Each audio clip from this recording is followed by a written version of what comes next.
The Boston Bruins win 3-1 over the worst team in the NHL, the Buffalo Sabres. They move back into third place in the Atlantic, but that was not a convincing victory over a terrible team. And that terrible team was missing one of their best players.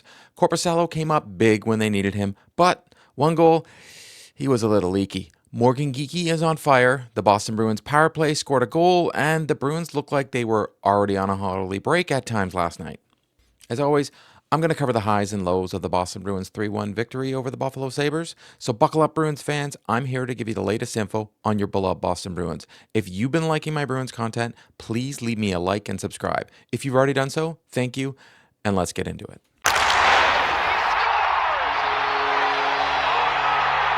Going into the game, the Buffalo Sabres had lost 12 games in a row, and some, including myself, were praying it wasn't the Bruins who let them break that streak.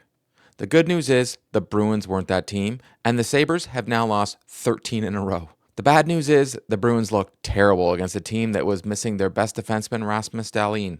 Before the game, Sacco announced Korpisalo would get the start, and by now, I'm going with if the Bruins are playing a weak team, they're giving the start to Korpisalo. I'm not sure I'm a fan of this strategy, but I'm not the coach in the NHL for a reason. I was a fan of the tried and tested strategy that the Bruins used to go with, that one goalie gets 3 starts and the backup gets the next one, no matter what, unless they're on back-to-backs. That way, both goalies start against some challenging teams and both goalies start against some not-so-challenging teams, which can help build their confidence. Goaltenders are a weird bunch, and if you're a goalie and watching this video, you can't deny it. Confidence plays a huge role in a goalie and how they play the game. Korpisalo got tested early last night in the first period because the Boston Bruins looked to have no legs under them and allowed the Sabres to control the play early.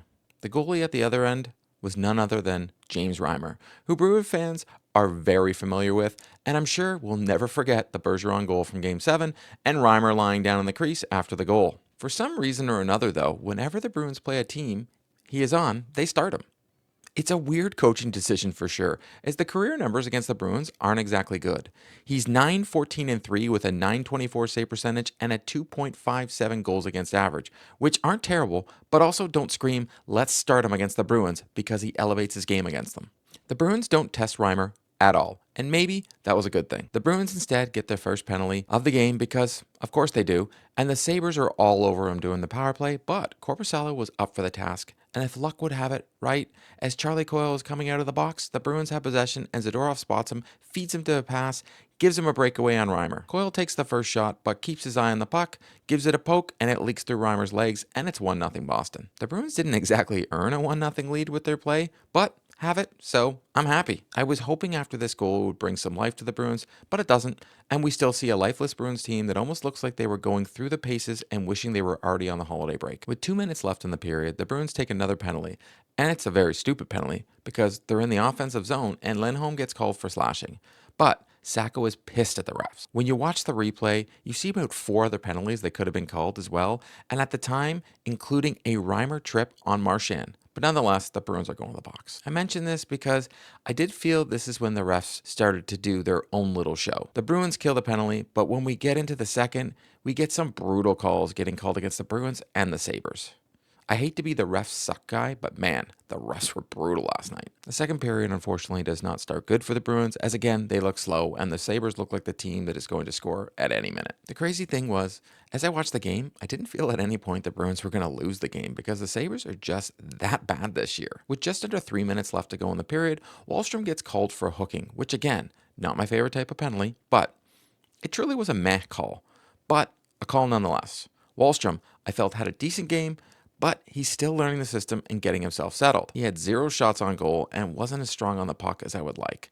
And I think Sacco wasn't a big fan as well because he had the least amount of ice time of any player on the Bruins with only 9 minutes and 48 seconds. I realize people want to like this kid, and I want nothing but the best for him.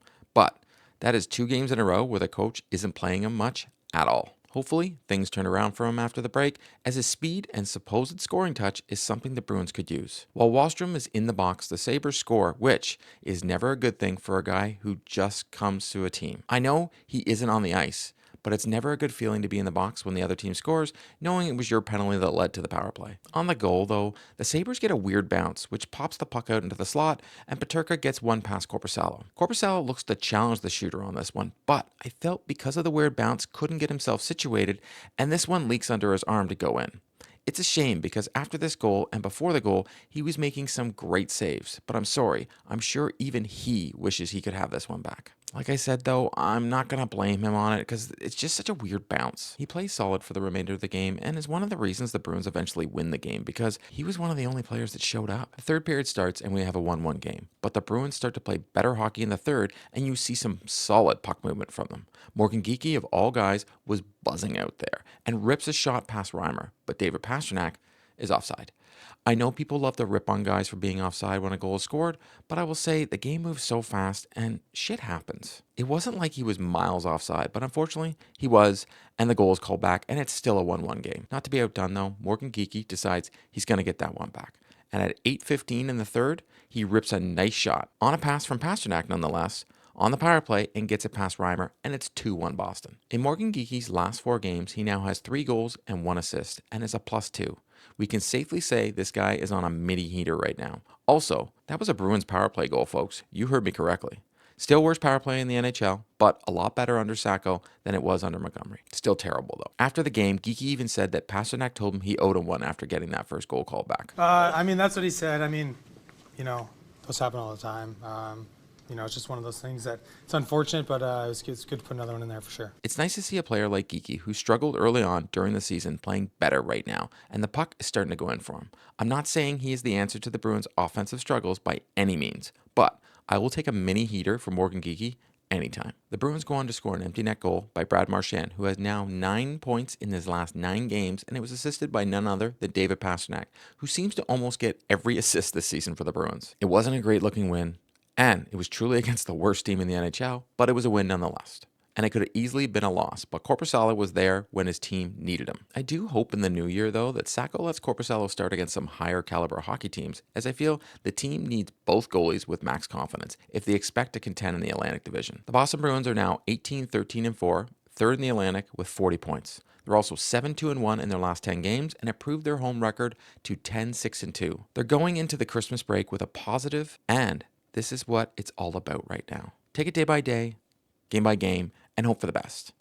It's been an interesting 35 games to start the season, but I truly hope that we will see a lot better Bruins team after the break. I want to hear from you, though.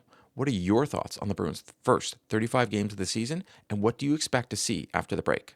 That's a wrap on today's video. To stay up to date on all the news surrounding the Boston Bruins, please subscribe and drop me a like. If news breaks surrounding the Boston Bruins, be sure to check out the channel. If you've already subscribed to the channel, thank you, and I'll see you next time.